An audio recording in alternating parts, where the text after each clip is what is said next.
Hello, my name is Mordred Viking and I'd like to welcome you to this gameplay series for Starium XCV. In this episode we will be exploring exploration, and to do that we will be going through the different planets. We'll be moving some of our armies around the planet, revealing some of the new terrain features and things like that. We'll talk about the flag and beacon system, where you can leave messages for yourself for future reference, and then we will be taking to the skies, flying around our star system and then eventually going beyond the star system to see what we can find. And who knows, there might be some cool stuff out there.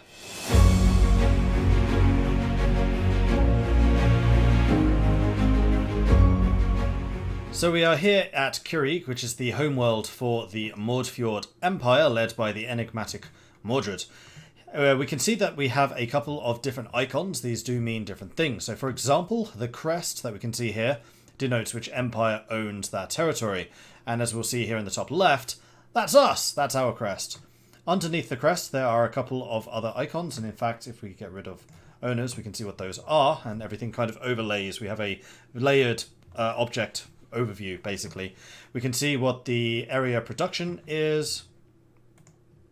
We can then see which strategic buildings are available in those areas. We can see what level population is present.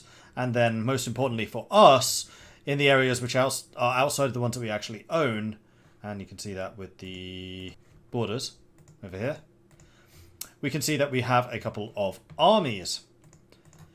And those armies we are going to zoom into now. Clicking on one of the armies, we can see precisely what units are inside it. So we've got the Forest Dawn Defense, the 1st Division, which is 26 units.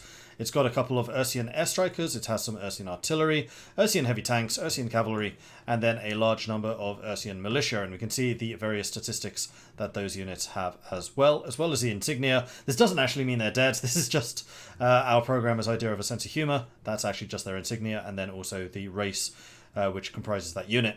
We do have different artwork depending on which era the unit is from, so the fact that we're seeing a lot of like modern era stuff here is probably the type of technology level that most players will be beginning with, but the different eras that you can go through go from like ancient, so imagine classical Greek, all the way to super hyper advanced stuff, probably with lasers, because everything advanced has lasers.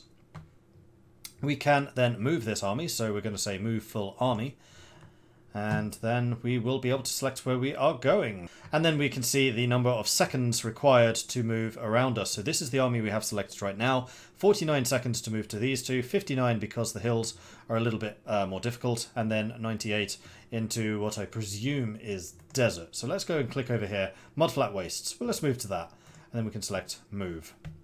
Move successful, reloading map. Okay, and now we can see that we have moved. You will also notice that the grayed out area here has shifted. That is the fog of war. So if we decide to once again move this army, let's zoom in a little bit. We'll select the Forest Dawn Defense. Move selected unit. No, move full army. Wait a moment for the loading screen. And we are still optimizing all of this, so please don't worry about the loading screens and stuff like that. This is still very much being optimized. And then we can move to another province over here. And again, pre-alpha. We're going to see a couple of funky things probably. Although, I would like to take this moment to mention that this is all in a browser. This is not an app, this is not something we've downloaded. This is just in a browser. I've just kind of clipped the edges, but this is just in Firefox.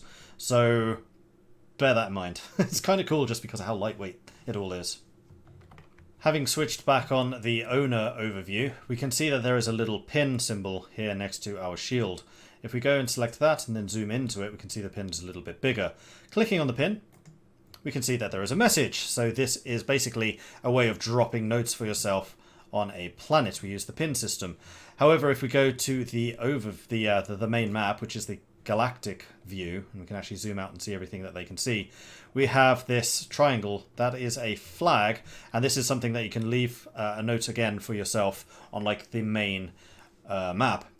Clicking in, we can go to the system view, and then we have the beacon over here, which is again another method of leaving notes. Although this one is a little bit more in your face and can be left by other people. The next thing that we wanted to show you was the planets themselves. We can click on any of the planets in this system, and after a quick load here, we can see that, oh, we can't actually see anything because we do not have any ships in space. So we can see roughly the size of it, and we get an idea of how many areas comprise the planet. We can see the atmosphere, which is tainted, rich, frozen for this area.